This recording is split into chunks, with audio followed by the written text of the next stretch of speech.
What's up, everybody? P691,000 here. And this is going to be a fun one here. And this is also a really special video because this is my 100th video on this channel on YouTube. It's crazy. I've been on YouTube, I think, since 2012, maybe 2011. Crazy to think I've been on here that long, but this is my 100th video.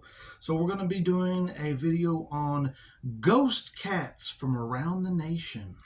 This should be interesting. It should be fun. And that's the whole goal is, you know, we get together, we have fun. And I want to thank everybody over the years who's here and who might be not here, you know. Thank you so much for watching my videos, for being a part of the channel, for being a subscriber, liking my videos, commenting on my videos. 100 videos is a big milestone for this channel, so I just want to thank all of you for being here. I appreciate it. And without further ado, let's get into it. The Fairpoint Harbor Lighthouse.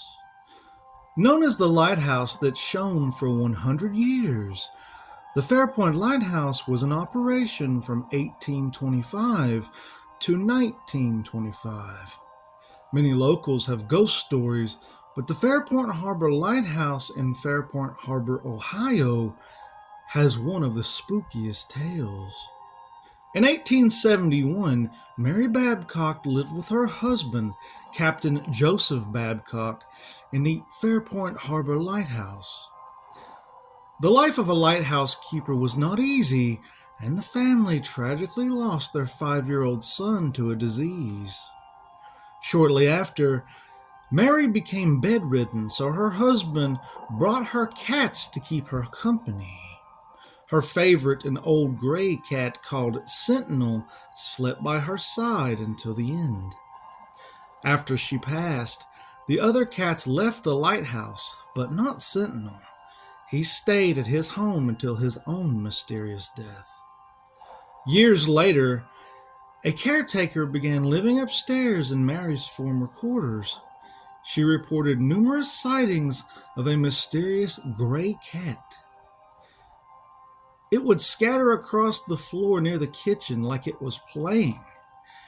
Caretaker Pam Brent reported, "I would watch glimpses of it from time to time. Then one evening I felt its presence. When it jumped onto the bed, I felt its weight press down." Interestingly enough, while installing an air conditioning system, contractors discovered the remains of a gray cat lying on its side in a basement crawl space. The lighthouse was also featured in a biography channel series, My Ghost Story, after a couple visited the lighthouse and encountered sobbing, touching shadow people, and of course the sound of cat meows. The Davenport Home. The Deep South is reportedly the most haunted area of the United States. None so much as Savannah, Georgia.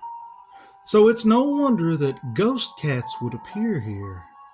The Davenport House in Columbia Square, built in 1820, is one such location.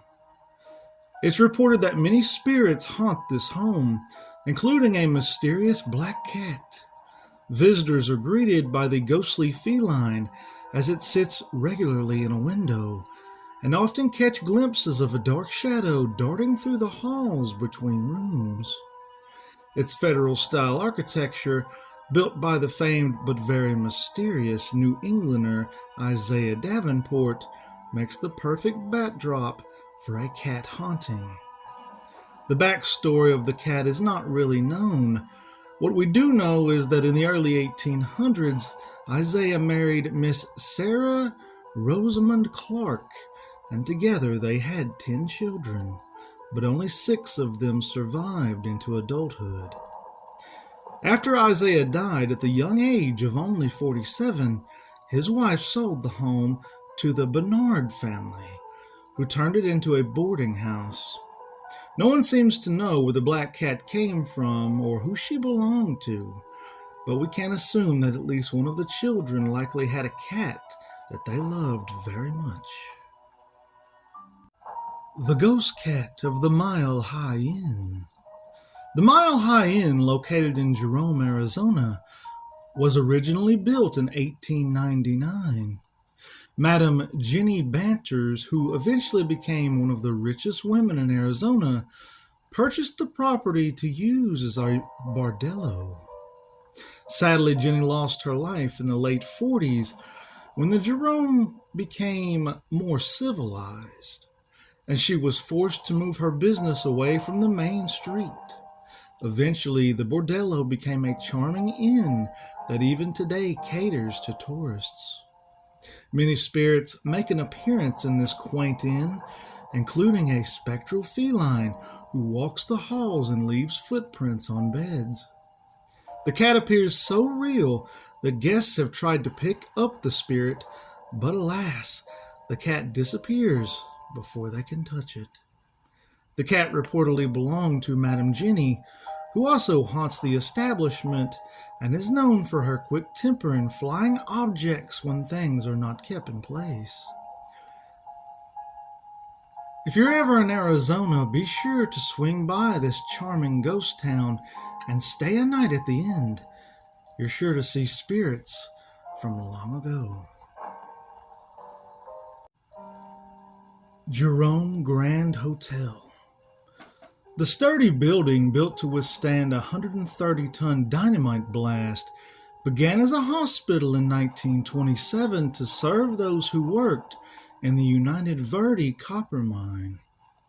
It was considered the most modern and well-equipped hospital in Arizona and possibly in all of the western states at the time.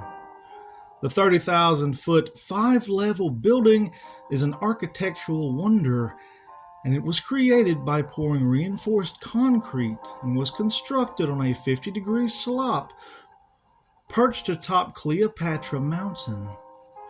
One of the most impressive features in this building is the first Arizona Otis elevator, installed in October of 1926 and still fully operational today.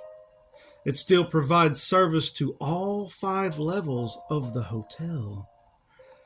The hospital eventually closed in 1950 and went unused until the 1970s, when it became remodeled as a hotel and tourist attraction.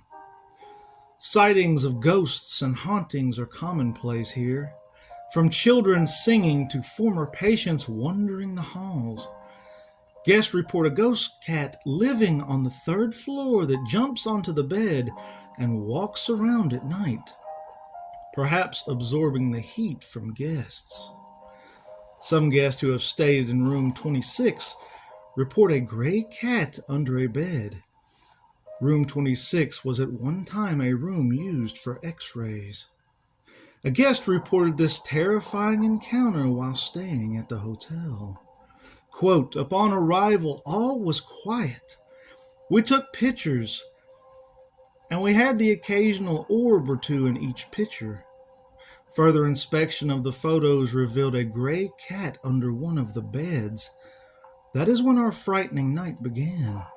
We saw it all, from dark figures standing over our beds, dark orbs, white lights, doorknobs rattling, and strange screams, to the occasional flickering of lights."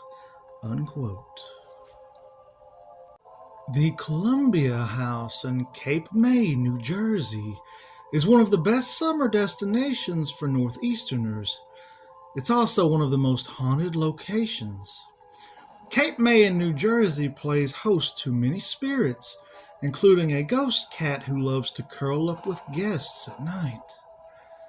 If you're at the Columbia House, call out to Alex in the house, and the mysterious spirit of a cat will cuddle you to sleep. Alex is reportedly the name of a cute cat that once belonged to the owners. Another cat reportedly haunts the John F. Craig House. Visitors report feeling a cat brush against their faces in the middle of the night. If you fancy a nighttime walk around the Columbia House, a large black ghost dog might just join you. Playing ahead just out of reach On High Beach, reports say that the dog runs along the sand with you before he vanishes into thin air. The Lizzy Bordon BNB in Fall River, Massachusetts. The infamous Lizzy Bordon house is no stranger to paranormal activity, but some of its spirits walk on four legs.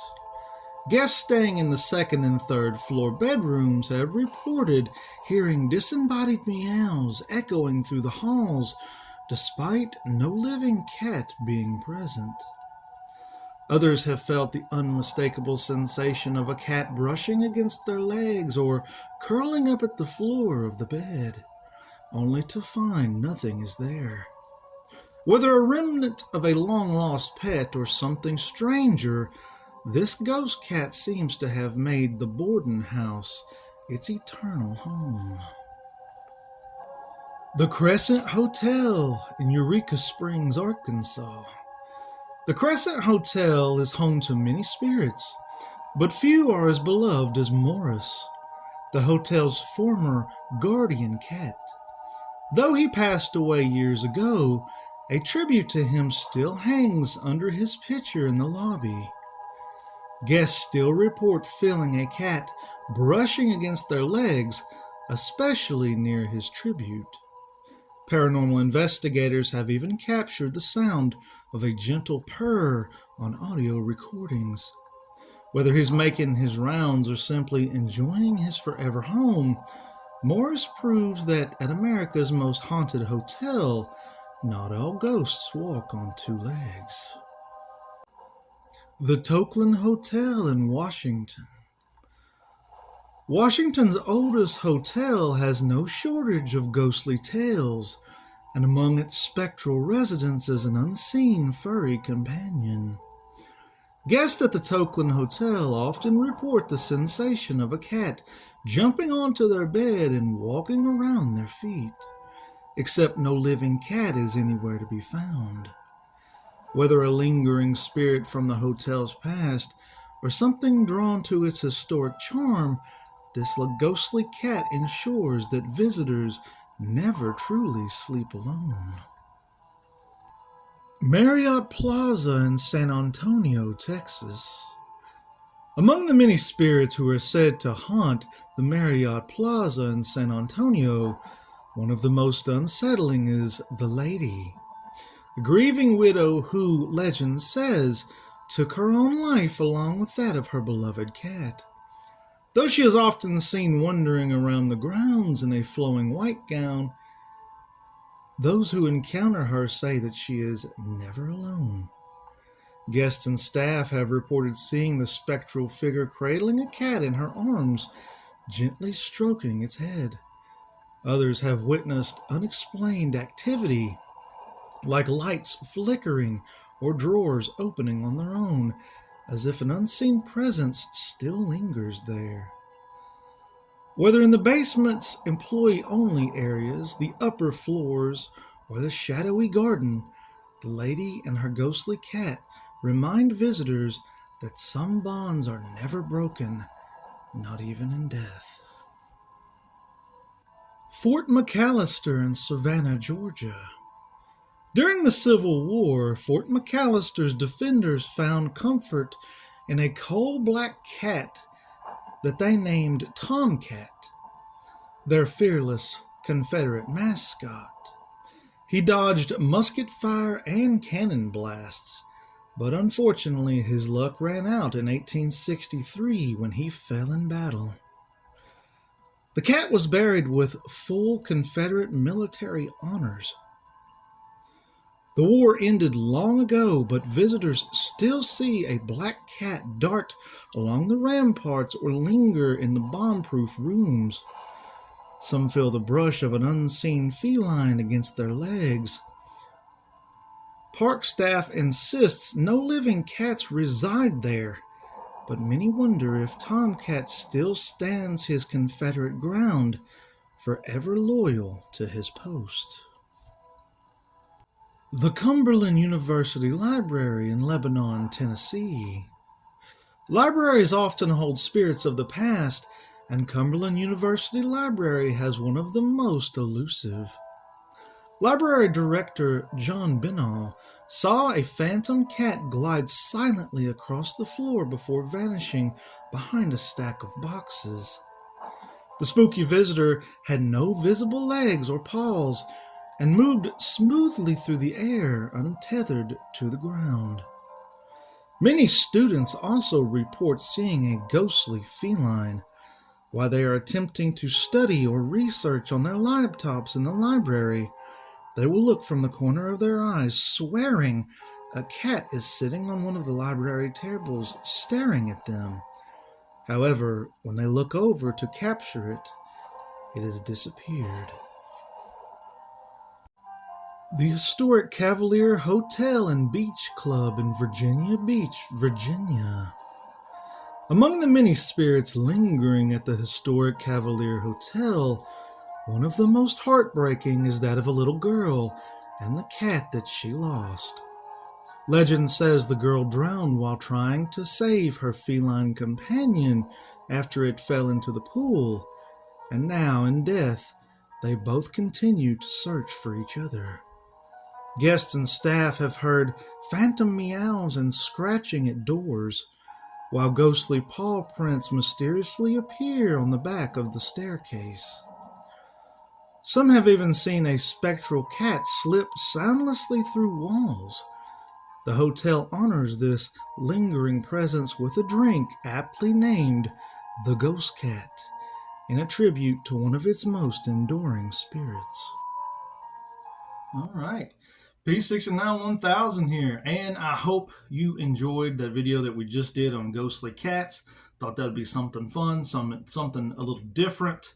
And thank you so much for watching our 100th video here on the P69 1000 channel. I cannot thank you all enough for the support that I've had over the years. That's what keeps this channel going, and I really appreciate all of you. Peace, love. I love you all. Hope you all have a great day, and thank you again for 100 videos.